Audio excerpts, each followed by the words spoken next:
Hi there, it's Debbie with the Pickin Coop Farmstead, and I'm back at it. Today I'm going to be tying up some squash. I got one that I want to grow up a trellis. It's that, I believe it's a buttercup squash. Never grown that before. It's kind of like a, not a spaghetti squash, but what's the other one? Butternut squash, only it's a lot sweeter. So I'm excited about that, but I didn't come out to the garden yesterday because I had a show.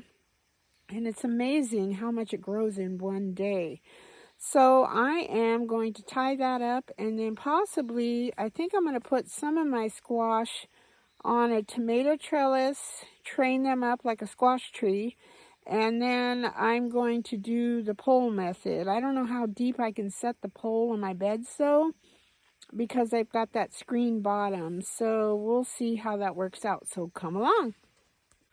Okay, so this is my trellis that I have in a V, the one with the tomatoes and the tomatillos and peppers going along it.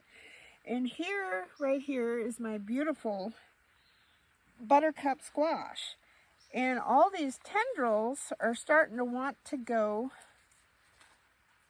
out. Come on, little fellas. They want to grow outside of the bed. So the goal is to get this guy to grow up this trellis. So I've got my handy tree tape. And again, you don't want to tie these tight if you haven't used this stuff before. See, this one's already getting bent, darn it. Because the plants are still growing. So I just kind of crisscross gently.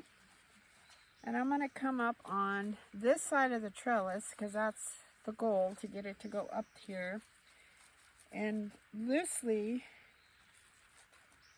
tie it right here. That sends a signal to the plant that these little tendrils need to start coming up and wrapping around this wire. And that's how you start training these guys. After it gets a little bigger, I'm going to come along and snip these little bottom leaves off, but they're very close to the blooms down here. So you do not want to mess with them until they get up higher. This one is dying, this little leaf, so I pinched him off. He's got, I don't know if he is too close to the ground or what. I'm going to put that outside the bed in case it is a fungus from getting wet. But that's the only reason I pinched him off. But this guy's getting blooms. There's 2, 3, 4, 5, 6, 7, 8, 9, 10 blooms on him already. And then this guy, I don't know if you can see this, right here is a tendril, and there's a couple of tendrils back here. So, this one, I don't know, I might tie this up. Oh, I think he'll be all right. Maybe tomorrow he'll be ready to tie up on the next rung. So that's just simply how you do that. So I'm going to grab some tomato cages and try. I have my other squash that I dropped off my bike, and I thought, oh gosh, these aren't going to live. Well, they are thriving like crazy, and there is no trellis for them, so I wanted to make squash trees with those. So come along and let's give that a try. Okay, so I moved my camera. This guy right here is the culprit.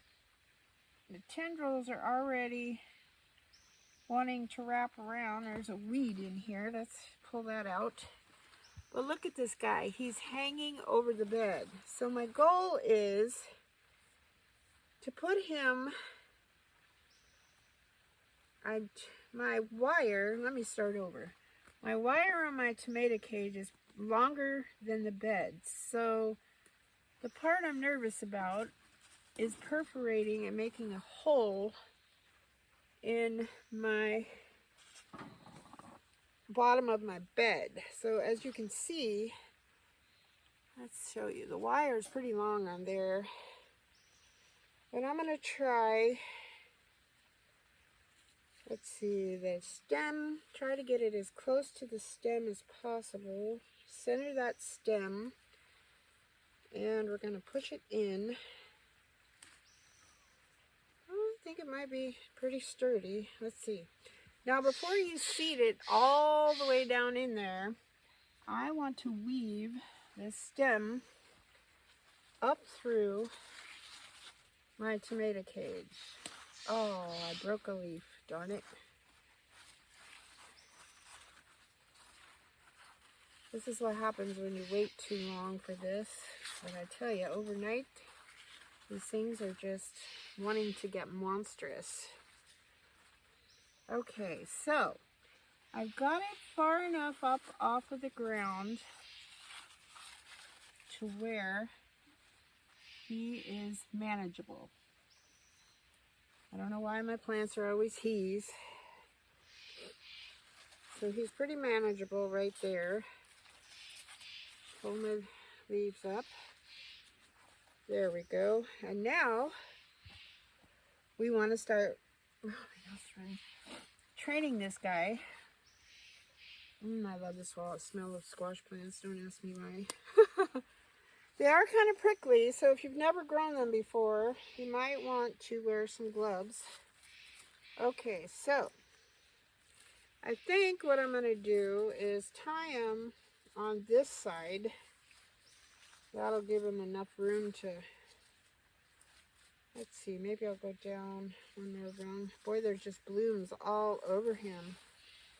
That's wonderful. Now all of these squash that I'm tying up were grown. I don't know about the buttercup. I bought that from the little gal over in Oak Run. And I will link her page. I finally found her.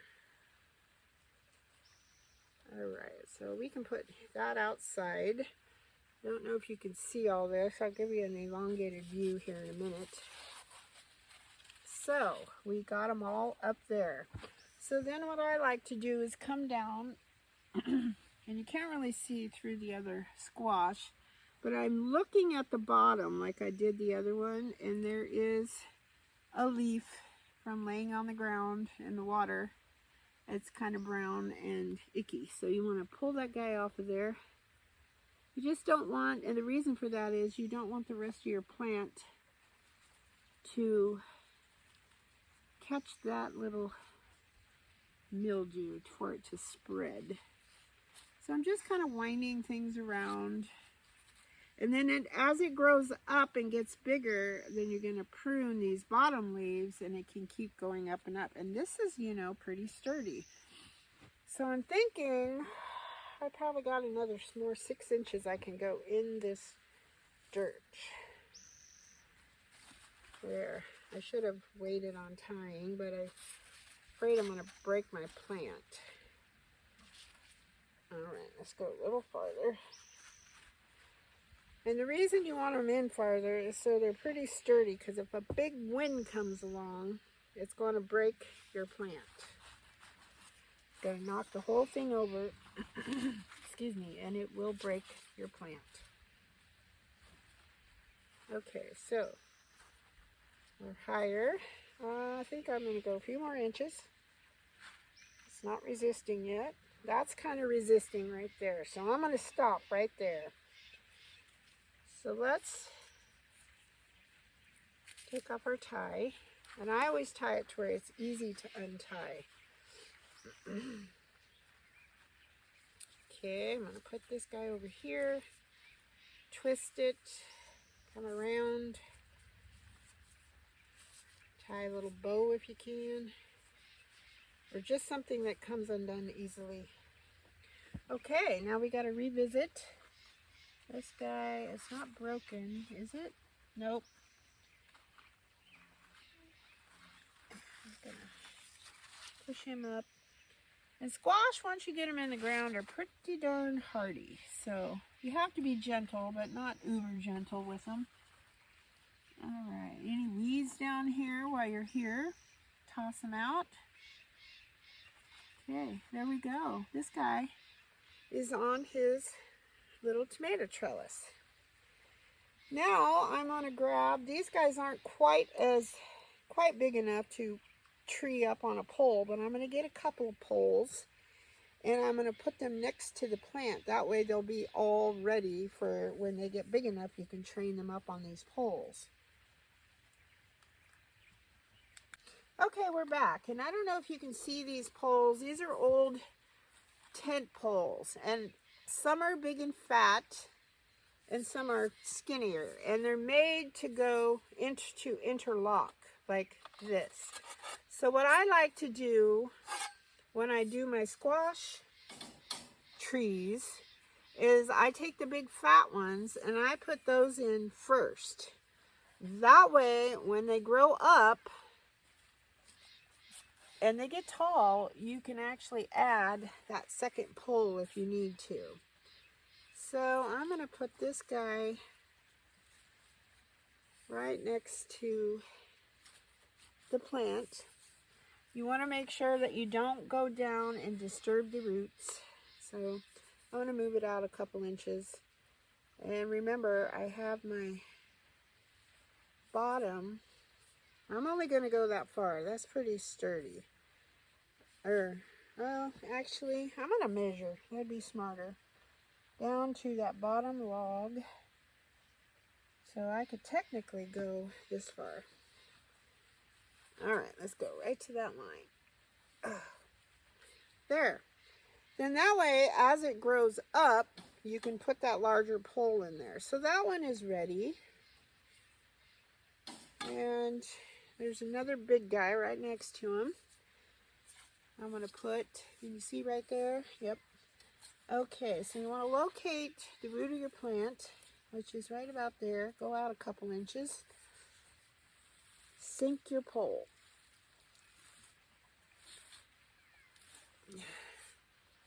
So I know if I'm level with this one, there. Okay. Then I'm going to leave these two poles right here because I know, can you see? Yeah. Because I know that I'm going to eventually need those poles. So there you have it. You've got a tomato cage for one. I think I'm going to put one more tie on him because he's pretty heavy up there all by himself. So we are going to put one more tie. And remember, I'm doing it at the back of this only because I've got lots of squash going that way. So there you have it. You tie up. I've done it both ways. They both work great. You just have to keep on top of them basically because you want to trim them as they grow up this way. So you basically once they get big enough, you'll have a stem. This whole part is a stem. And then it comes out like this, like a tree, and you have so much more room. And the sun gets in there, and yeah, nobody crowds anybody out. It is just, I think it's a great process. And I learned all of this from watching a really wonderful guy. His channel is called Pawpaw Ridge, and it's P-A-W-P-A-W Ridge. And this guy has some amazing gardening tips. I'll link his page also in the comments so you can check him out. Come here, Stitchy. Stitchy has joined the party. Come here, big fella. Oh my goodness. He's a big cat. He likes it out here. I'm trying to train them. They're mainly indoor cats, not to get in my garden beds. And so they're doing pretty good. You just kind of make the psst sound real loud and they get out of there. But he's a big lover. He is. Yeah. All right, guys. Well, I hope the sun is shining where you are. I hope you have a fabulous day, and we will talk to you later. Bye-bye.